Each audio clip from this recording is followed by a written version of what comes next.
Hello students, कैसे हैं आप सभी लोग। हम स्टार्ट करते हैं अपनी सीरीज़ फिर से। आज हमारा चैप्टर है चैप्टर 5 खनिज तथा ऊर्जा संसाधन।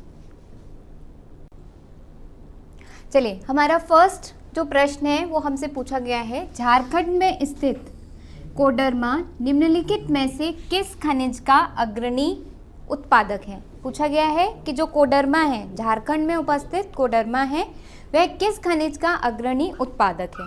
ऑप्शन 1 दिया है बॉक्साइट, या फिर अभ्रक, या फिर लौह अयस्क, या फिर तांबा। तो ये आपका इसका सही आंसर है अभ्रक। अभ्रक आपका जो है वो झारखंड के कोडरमा में सबसे अधिक मात्रा में पाया जाता है।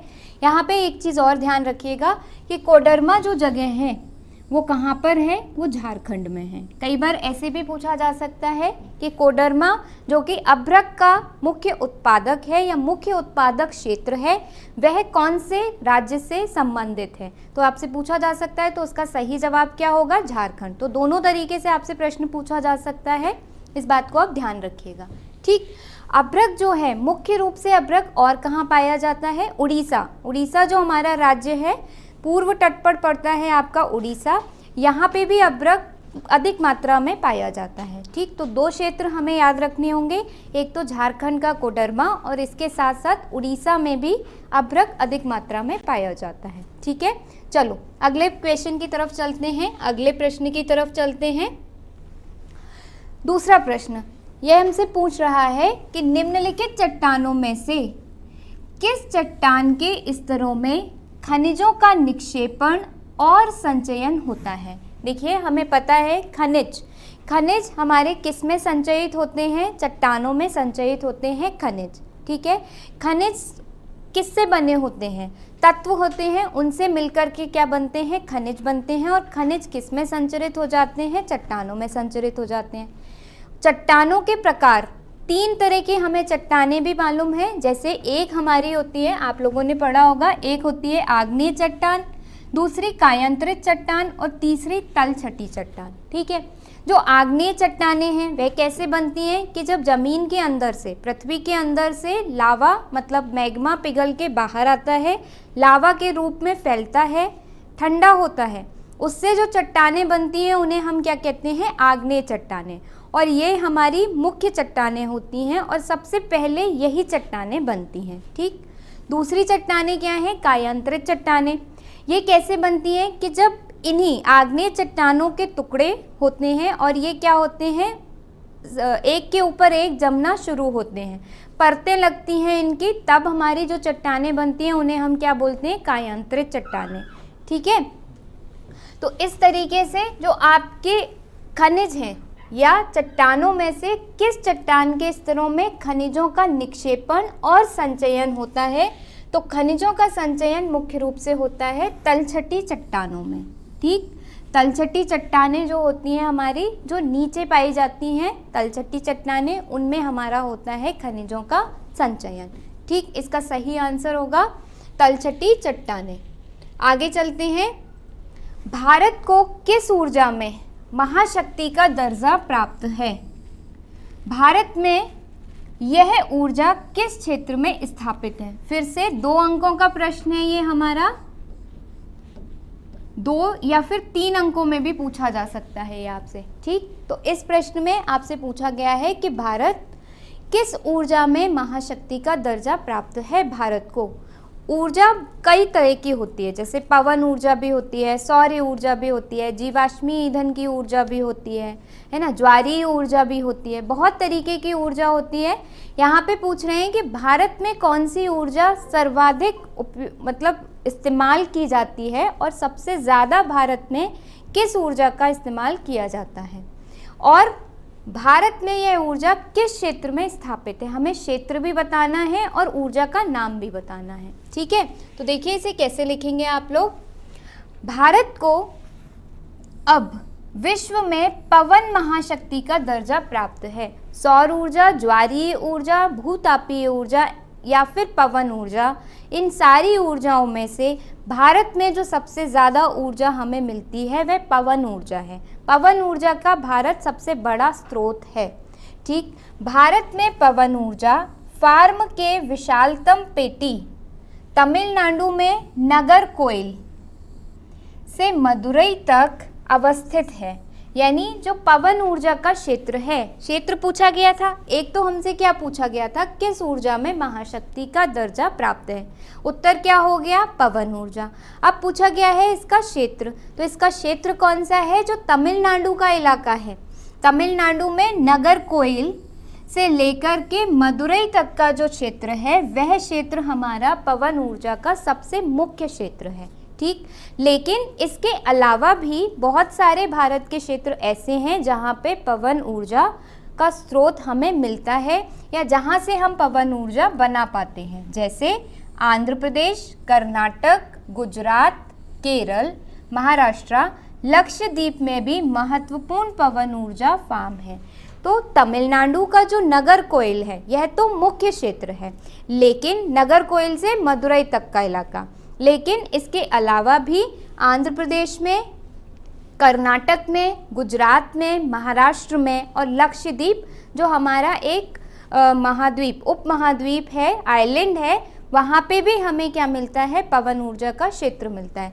तो अगर एक चीज़ आप ध्यान रखें, तो ये जैसे हमारा भारत का निचला हिस्सा जो आपका है, दक्षिण भारत का इलाका, यहाँ पे हमें पवन ऊर्जा के बहुत सारे स्रोत मिलते हैं। देखिए यहीं पे कहीं हमारा आंध्र प्रदेश पड़ेगा, आंध्र प्रदेश के बाद यहाँ पे हमारा महाराष्ट्र, ये आपका गुजरात, और उसके बाद यहाँ तमिलनाडु, और ये आपका तमिलनाडु, और इसके बाद ये केरल का इलाका। तो इन सारे इलाकों में, मतलब अगर कोई ये पूछे कि दक्षिण भारत पवन ऊर्जा का मुख्य क्षेत्र है, तो यह भी उत्तर हमारा क्या हो जाएगा, सही हो जाएगा।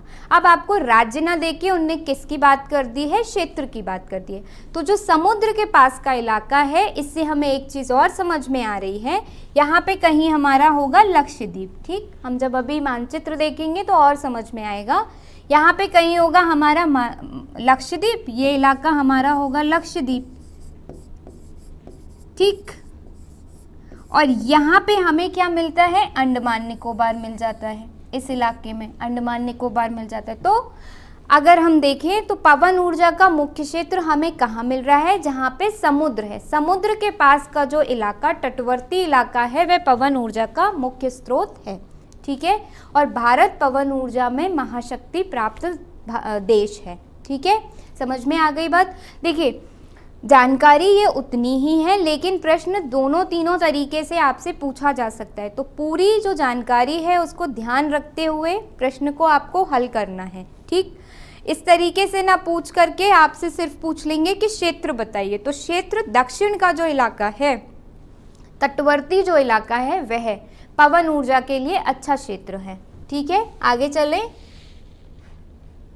चलो अगला पूछा गया है, भारत के परमाणु संयंत्रों के नाम बताइए। हमसे सिर्फ नाम पूछे गए हैं भारत के परमाणु संयंत्रों के।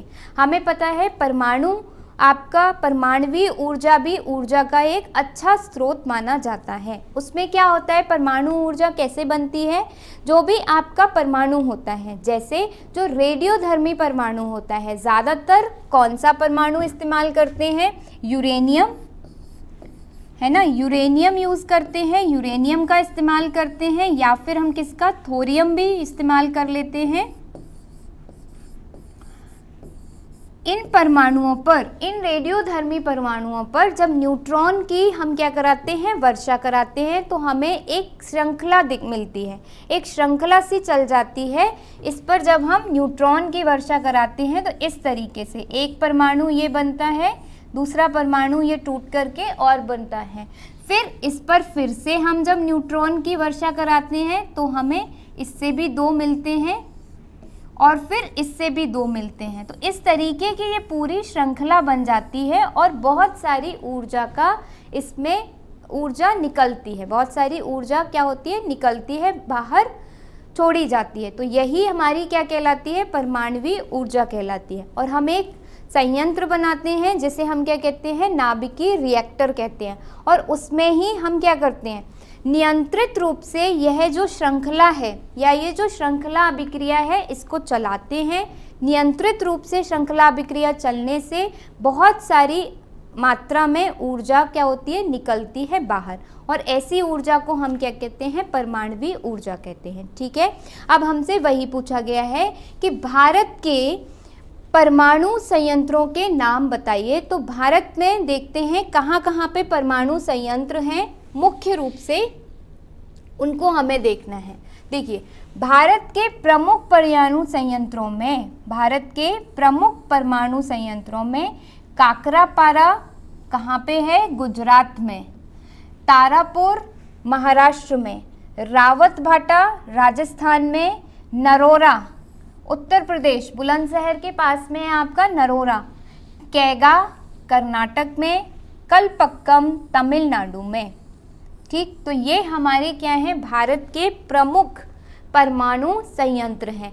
मानचित्र में इनकी लोकेशन देख लेते हैं, इनकी जगह देख लेते हैं, क्योंकि कई बार ऐसा भी हो जाता है कि आपसे मानचित्र में पूछ लिया जाता है कि ये जो चिन्ह बनाया गया है यहाँ पर, यह कौन सा भारत का परमाणु संयंत्र है, उसका नाम बताइए, या नाम लिख देते हैं और उससे पूछते हैं यह कहाँ पे स्थित है, उसको आप चिन्हित करिए। दोनों तरीके से प्रश्न पूछा जा सकता है। तो देख लेते हैं नरोरा। देखिए, नरोरा मैंने बताया उत्तर प्रदेश का इलाका, ये है हमारा उत्तर प्रदेश यूपी, और यहाँ पे है आपका नरोरा। नरोरा क्या है, एक परमाणु संयंत्र है। यहाँ पर परमाणु ऊर्जा का उत्पादन किया जाता है। परमाणु ऊर्जा कैसे उत्पादित होती है वो मैंने आपको बताया कि एक श्रृंखला अभिक्रिया चलती है। जब एक रेडियोधर्मी परमाणु को न्यूट्रॉन से हम क्या करते हैं, बॉम्बार्ड करते हैं, न्यूट्रॉन की उस पर बारिश करते हैं, तो एक श्रृंखला सी चल जाती है और ये रेडियोधर्मी परमाणु टुकड़ों में टूटता है, और जिसके बाद में, टूटने के बाद में ऊर्जा उत्पादित होती है, ऊर्जा निकलती है। ठीक, दूसरा क्या है आपका, देखो Rawatbhata, R for Rawat, R for Rajasthan, ऐसे याद रखेंगे।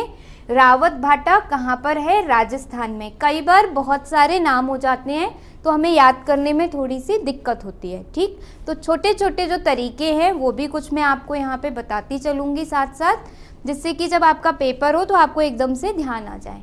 तो R for Rawat, R for Rajasthan. Next इसमें देखिए, नेक्स्ट क्या है, तारापुर, तारापुर महाराष्ट्र में, तारापुर महाराष्ट्र में। ठीक है, नेक्स्ट काकरापारा, काकरापारा गुजरात में, काकरापारा कहाँ पर है, गुजरात में। ठीक है, गांधी जी कहाँ से संबंधित थे, गुजरात से, और गुजरात में गांधी जी कैसे संबंधित थे, गुजरात से। और गांधी जी क्या काका की तरह दिखते हैं, काका की तरह दिखते हैं, इसलिए काकरापारा कहाँ पर होगा, गुजरात में होगा। कैगा, कैगा कहाँ पर है, कर्नाटका में। ठीक है, कैगा कर्नाटका में। इसके बाद कलपक्कम, कलपक्कम तमिलनाडु में। ठीक, तो ये हमारे क्या हुए, मुख्य, सारे हो गए, हाँ चलो सारे हो गए, ये हमारे क्या हुए, मुख्य परमाणु संयंत्र। ठीक, इसके साथ साथ मैप से, यहीं से मानचित्र से हम तापीय संयंत्र भी देख लेते हैं। देखिए, ऊर्जा का जो निर्माण किया जाता है कई रूपों, मतलब कई तरीकों से किया जाता है। जैसे मैंने पहले भी बताया, ज्वारीय ऊर्जा भी होती है, भूतापीय ऊर्जा भी होती है। उसी तरीके से एक जो ऊर्जा का निर्माण किया जाता है वह जीवाश्म ईंधन को जला के किया जाता है। और जिस जगह पे ऐसा किया जाता है, जिस संयंत्र के अंदर या जिस जगह पर या जिस फैक्ट्री में ऐसा किया जाता है, मान लीजिए, उसे हम क्या कहते हैं, तापीय संयंत्र कहते हैं। ठीक, जैसे वहाँ पे क्या किया जाएगा, कोयला, कोयला हमारा लिया जाएगा, कोयले को जलाया जाएगा, कोयले से ऊर्जा उत्पादित की जाएगी और फिर उससे टरबाइन को घुमाया जाएगा। तो क्या बन रहा है, कोयले से ऊर्जा बन रही है, तब हम उसे क्या कह रहे हैं, तापीय ऊर्जा कह रहे हैं। जब परमाणु से बन रही थी तो क्या कह रहे थे, परमाणुवीय ऊर्जा कह रहे थे। तो तापीय संयंत्र भी एक आध देख लीजिए। यूपी में ही दो तापीय संयंत्र हमें देखने को मिलते हैं, एक हरदुआगंज और एक पनकी और एक परीछा। ये तीनों ही हमारे यूपी में। मेन एक आध याद कर लीजिएगा, जैसे हरदुआगंज बड़ा फेमस है, बहुत प्रसिद्ध है हरदुआगंज। ठीक, यहाँ पर आ जाइए। एक आपका बिहार में बरौनी, एक आपका यहाँ पर एमपी के अंदर सिंगरौली। तो ये मुख्य जो है आपके कुछ तापीय संयंत्र हैं। एक आप लोग जाके एक सूची ज़रूर घर पे बना लीजिएगा कि जो तापीय संयंत्र हैं हमारे वो कौन कौन से मुख्य वो भी याद कर लीजिएगा। यहाँ पर हो सकता है इस बार मैं जो प्रश्न लाई हूँ या आपका परमाणु संयंत्र का है, वो तापीय संयंत्र के 4-5 के नाम भी पूछ सकते हैं। ठीक है, तो इस तरीके से आप उन्हें भी तैयार कर लीजिएगा। ठीक, आगे चलें। चलो अगला प्रश्न पूछा गया है, सिंपल खनिज क्या है। भाई अध्याय का नाम ही है खनिज एवं संसाधन, तो सिंपल उन्होंने साधारण रूप से एक आपसे परिभाषा पूछ ली है कि खनिज से आप क्या समझते हैं या खनिज है क्या। तो देखते हैं खनिज क्या है। खनिज उन प्राकृतिक साधनों को कहते हैं जो शैलों या चट्टानों, शैल कहें या चट्टान कहें बात एक ही है, जो शैलों से प्राप्त होते हैं। भूवैज्ञानिकों के अनुसार खनिज एक प्राकृतिक रूप से विद्यमान समरूप तत्व है जिसकी एक निश्चित आंतरिक संरचना है। तो खनिज क्या है, प्राकृतिक संसाधन है, प्राकृतिक रूप से हमें मिले हुए हैं, प्रकृति की देन है खनिज। और ये किससे प्राप्त होते हैं, शैलों से प्राप्त होते हैं। ठीक, देखिए होता क्या है, तत्व सबसे छोटी आपकी इकाई है तत्व, तत्व से भी छोटी अगर हम मान लें तो परमाणु। ठीक है, परमाणु मिलकर के बनाते हैं तत्व, और तत्व से मिलते हैं आपके या तत्व, कई सारे तत्व जब मिलते हैं तो क्या बनता है, खनिज। और ये खनिज किसमें संरक्षित होते हैं, ऐसे ही हमें नहीं मिल जाते हैं खनिज, ये हमें मिलते हैं चट्टानों में। ठीक, चट्टानों में क्या मिलते हैं, हमें खनिज मिलते हैं। ठीक है, तो खनिज क्या है, प्राकृतिक संसाधन या प्राकृतिक साधन हैं जो शैलों से प्राप्त होते हैं। और भूवैज्ञानिक कहते हैं कि खनिज एक प्राकृतिक रूप से विद्यमान समरूप तत्व हैं। एक ही तरीके के तत्व जब कई बार मिल जाते हैं तब क्या बनता है, खनिज मिलता है। और ये किस रूप में हम तक पहुंचते हैं, चट्टानों के रूप में हम तक पहुंचते हैं।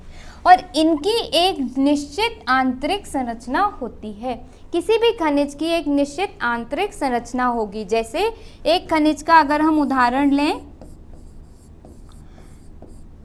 हेमेटाइट। ठीक है, ये क्या है, खनिज है।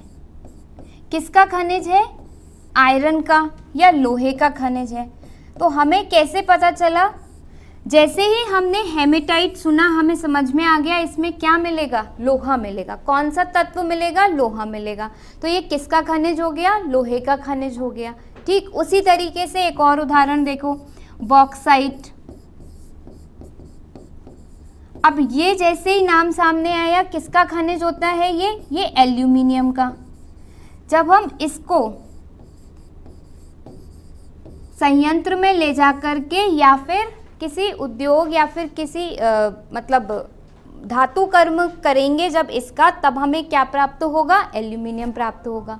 ठीक है, खनिज प्रकृति में अनेक रूपों में पाए जाते हैं जिसमें कठोर, ठोस एवं नरम चूना तक शामिल है। तो ऐसा नहीं है कि जो खनिज हैं वह हमारे कई रूपों में मिलते हैं। जैसे चूने का पत्थर, चूना पत्थर क्या है, बलुआ पत्थर क्या है, इसके अंदर भी हमें क्या मिल रहा है, खनिज मिल रहा है। कौन सा खनिज मिलता है, इसमें हमें कैल्शियम मिलता है।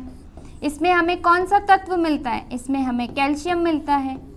ठीक है, जो आपके पेस्ट में इस्तेमाल होता है, जो दंत मंजन करते हैं, उसमें फ्लोराइड होता है आपका, फ्लोराइड भी क्या है, खनिज एक तरीके से। ठीक, तो बहुत सारे खनिज हमारे प्रकृति में विद्यमान हैं जिनका इस्तेमाल करके हम अपनी जो जीवन है उसको बेहतर बनाते हैं और देश का आर्थिक विकास किया जाता है। ठीक, तो ध्यान रहेगी खनिज की परिभाषा, उदाहरण भी यहाँ पर डाल लीजिएगा।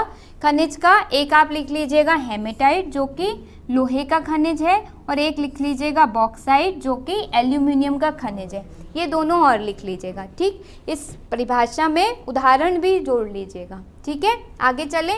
चलो, समझ में आ गया होगा। चलते हैं अगले प्रश्न पर।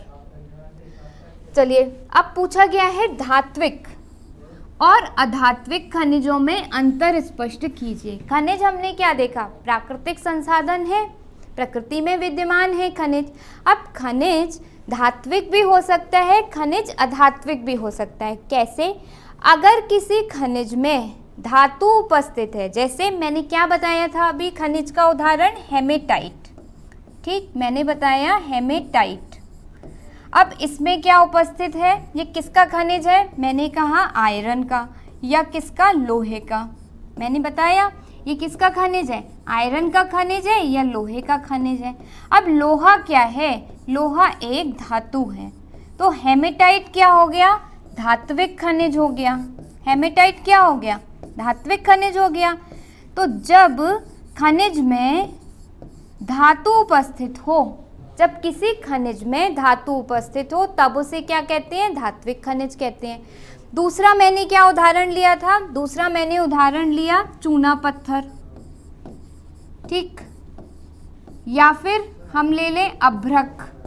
अभ्रक भी क्या है, जो झारखंड के कोडरमा में मिलता है, अभ्रक ये भी क्या है, खनिज है, लेकिन इसमें कोई भी धातु नहीं पाई जाती, ठीक। चूना पत्थर में क्या मिलता है, कैल्शियम कार्बोनेट मिलता है। कैल्शियम कार्बोनेट में धातु है, नहीं है, तो इन खनिज में कोई धातु नहीं मिलती, इसलिए हम इन्हें क्या कहते हैं, अधात्विक खनिज कहते हैं। तो धात्विक खनिज जिनमें धातु मिलती है, अधात्विक खनिज जिनमें धातु नहीं मिलती, वही लिखा हुआ है। अंतर पूछा गया है, दोनों में क्या अंतर है, तो एक तो यही बता दिया कि जिसमें धातु उपस्थित होगी वो धात्विक खनिज, जिसमें धातु नहीं होगी वह अधात्विक खनिज। अब हम जानते हैं कि धातुओं की कुछ गुण होते हैं, धातुओं के कुछ विशिष्ट गुण होते हैं। अब जब किसी खनिज में वो धातु उपस्थित होगी तो वो गुण भी तो वैसे ही दिखाएगी ना जैसे धातु के गुण होते हैं। अब किसी खनिज में धातु उपस्थित नहीं होगी तो उसके गुण अलग होंगे, क्योंकि वह धातु के गुण तो दिखाएगा ही नहीं, ठीक। देख लेते हैं इसे एक बार। धात्विक खनिज विद्युत के सुचालक होते हैं, बिल्कुल सही बात है, क्योंकि धातुएं हम जानते हैं, पहले आपने अध्यायों में पढ़ा होगा, पिछली कक्षाओं में आप लोगों ने पढ़ा होगा कि जो धातुएं होती हैं वह विद्युत की सुचालक होती हैं। तांबा, आप देखिए तांबा, आपके यहाँ पर जितने भी तार हैं, वायर चाहे किसी भी चीज़ का है, अगर उसे खोलकर देखेंगे तो तांबा दिखाई देगा। तो तांबे के तार क्यों बनाए जाते हैं, क्योंकि तांबा विद्युत का सुचालक होता है। तो धात्विक खनिज क्या होते हैं, विद्युत के सुचालक होते हैं, जबकि अधात्विक खनिज विद्युत के कुचालक होते हैं। एक अंतर मिला। दूसरा, धात्विक खनिज चमकदार होते हैं तथा उन पर पॉलिश की जा सकती है। धात्विक खनिज जो होते हैं, धात्विक खनिज चमकदार होते हैं तथा उन पर पॉलिश की जा सकती है। कैसे चमकदार होते हैं, धातुएं क्या होती हैं, चमकदार होती हैं। सोना, चांदी, लोहा जब हम देखते हैं, तांबा हम देखते हैं तो क्या होता है, चमकदार दिखाई देती हैं। बर्तन जो होते हैं हमारे धातु के बने होते हैं। तांबे का जो आपकी प्लेट है उसको एकदम साफ कर लो, उस पर जो भी हरा हरा जम जाता है, कॉपर ऑक्साइड, उसको एकदम साफ कर लो, उसके बाद में आप उसको देखो, वो एकदम चमकती है। तो धातुओं में चमक होती है, इसलिए जो धात्विक खनिज होते हैं वो भी कैसे होते हैं, चमकदार होते हैं और इन पर पॉलिश की जा सकती है। तांबे पर पॉलिश कर देते हैं, देखा होगा कढ़ाई वगैरह या हमारे यहाँ जो बर्तन होते हैं उसमें पीछे पॉलिश कर दी जाती है, ठीक है, वाइट कलर की पॉलिश कर दी जाती है। जबकि जो अधात्विक खनिज होते हैं वह चमकदार नहीं होते और उन पर पॉलिश नहीं होती, ना उन पर पॉलिश होती है ना वे चमकदार होते हैं। दूसरा अंतर मिला। तीसरा, धात्विक खनिज ठोस अवस्था में होते हैं, अधात्विक खनिज ठोस, द्रव, गैस तीनों अवस्था में हो सकते हैं। जो धात्विक खनिज होते हैं वे कठोर अवस्था में मिलते हैं, ठोस अवस्था में मिलते हैं, जबकि जो अधात्विक खनिज होते हैं वो ठोस, द्रव, गैस तीनों अवस्थाओं में हमें उपलब्ध होते हैं। इस बात को ध्यान रखिएगा, ठीक, बिल्कुल समझ में आया, ठीक है। चलो आगे चलें। अंतर एक और यहाँ पर हो जाएगा कि धात्विक खनिजों में धातुएं उपस्थित होती हैं, अधात्विक खनिजों में धातुएं उपस्थित नहीं होती हैं। तो 4 अंतर काफ़ी हैं इस प्रश्न के लिए। आगे चलें, चलो। अब पूछा गया है भारत में मैंगनीज, मैंगनीज क्या है, एक खनिज है। भारत में मैंगनीज का सबसे बड़ा उत्पादक राज्य पूछा है, कौन सा है? मैंगनीज के किन्हीं 4 उपयोगों का उल्लेख भी करना है। तो सबसे पहले एक बात तो पूछी गई है कि मैंगनीज का सबसे बड़ा उत्पादक राज्य पूछा गया है, और मैंगनीज जो कि एक खनिज है वह किस काम आता है, उसके कोई 4 हमें उपयोग बताने हैं। तो 2 प्रश्न हैं यहाँ पर, दोनों को हम उत्तर देंगे यहाँ पर एक एक करके। तो सबसे पहले लिखेंगे मैंगनीज का सबसे बड़ा उत्पादक राज्य कौन सा है? उड़ीसा है। देखिए जो उड़ीसा, झारखंड, मध्य प्रदेश, ये वाले जो इलाके हैं आपके, है ना, ये बहुत सारे खनिजों के स्रोत हैं। कारण ये है कि ये पूरा कैसा इलाका है? पठारी इलाका है। आप देखिएगा अपनी खुद से भी जब आप पढ़ेंगे तब आप देखेंगे जो कई सारे खनिज हैं, जैसे कोयला, लोहा, ये सारे आपका, और अभ्रक हो गया आपका, मैंगनीज हो गया, ज़्यादातर खनिज हमें इसी इलाके में मिलेंगे जो पठारी इलाका है। छोटा नागपुर का क्षेत्र हमारा जो है, जो आपका मध्य प्रदेश का पठारी इलाका है, इन इलाकों में हमें खनिज बहुधा में मिलते हैं। ठीक है, तो इस इलाके को ज़्यादा अच्छे से ध्यान रखिएगा। बल्कि जो हमारा उत्तर का इलाका है, जैसे जम्मू कश्मीर का इलाका हो गया, हिमाचल प्रदेश, पंजाब, इन वाले इलाके में खनिज हमें कम मिलते हैं। क्यों? क्योंकि ये जो इलाके हैं ये नदियों द्वारा लाई गई जलोढ़ मिट्टी से बने हैं। ठीक, नदी जो मिट्टियाँ लाई उनसे मिलकर के बने हैं, तो यहाँ पर खनिज हमें कम मिलते हैं। लेकिन जो ये पठारी इलाका है, ठीक है, जैसे छोटा नागपुर का क्षेत्र हो गया, मालवा का पठार हो गया, दक्कन का पठार हो गया, ये वाला जो इलाका है पठारी इलाका, ये कैसे बना है? पृथ्वी के अंदर से जब मैग्मा बाहर आया, लावा बन के फैला पृथ्वी की सरफेस पर, पृथ्वी की सतह पर, फिर ठंडा हुआ। तो पृथ्वी के अंदर हमें क्या पता है? बहुत सारे खनिजों का स्रोत है पृथ्वी अंदर। पृथ्वी का आंतरिक भाग जो है बहुत सारे खनिजों का स्रोत है। तो जब वहाँ से पिघला हुआ पदार्थ बाहर निकल के ऊपर सतह पर ठंडा हुआ, तब जाकर के पठारी भाग का निर्माण हुआ है। और यही कारण है कि जो पठारी भाग हैं हमारे, चाहे वो छोटा नागपुर का क्षेत्र हो, चाहे मालवा का पठार हो, चाहे आपका दक्कन का पठार हो, इन इलाकों में हमें ज़्यादा खनिज मिलते हैं। ठीक है, तो एक ये भी पूछा जा सकता है आपसे कि क्यों हमें ज़्यादातर खनिज पठारी इलाके में मिलते हैं, तो उसका उत्तर यही होगा कि पठारी इलाके जो हैं ज़्यादातर आग्नेय शैलों से मिलकर बने हैं। आग्नेय शैलें कब बनती हैं? जब पृथ्वी के अंदर से मलबा बाहर निकलता है, ऊपर आकर ठंडा होता है, तब आग्नेय शैलों का निर्माण होता है। और इसीलिए आग्नेय शैलों की वजह से ही इस इलाके में हमें ज़्यादा खनिज मिलते हैं। ठीक, चलो वापस प्रश्न पर ही आते हैं। तो भारत में मैंगनीज का सबसे बड़ा उत्पादक राज्य उड़ीसा। मैंगनीज के उपयोग देख लेते हैं। नंबर 1, मैंगनीज मुख्य रूप से इस्पात के विनिर्माण में उपयोग किया जाता है। देखिए जो स्टील या इस्पात, लोहा हम जो इस्तेमाल करते हैं, तो लोहा हमारा कैसा आता है? सबसे पहले हमारे पास खनिज होता है। जो खनिज रूप में आता है वह ऐसा नहीं होता जैसा हम वस्तुओं में इस्तेमाल करते हैं। बेंच में देखते हैं, जैसा हम किसी भी लोहे की चीज़ में देखते हैं, वैसा नहीं होता। हमें क्या करना पड़ता है? उस पर काम करना पड़ता है, उसको प्रोसेस करना पड़ता है। तो वो जो प्रोसेसिंग होती है या जो अभिक्रिया होती है लोहे के खनिज से, या हेमेटाइट फॉर एग्जाम्पल, उदाहरण के लिए हेमेटाइट हमने लिया, हेमेटाइट से लोहा बनाना, तो इस पूरी जो अभिक्रिया होती है इसमें मैंगनीज का इस्तेमाल किया जाता है। ठीक है, दूसरा ब्लीचिंग पाउडर में मैंगनीज और कहाँ यूज़ होता है? Bleaching powder. ब्लीचिंग पाउडर हम कब यूज़ करते हैं? जो कीड़े मकोड़े वगैरह होते हैं उन्हें मारने के लिए हम क्या इस्तेमाल करते हैं? Bleaching powder. नालियों में भी कई बार डाला जाता है जिससे कि जो छोटे कीड़े होते हैं उनकी मृत्यु हो जाए। तो ब्लीचिंग पाउडर बनाने में भी मैंगनीज का इस्तेमाल किया जाता है।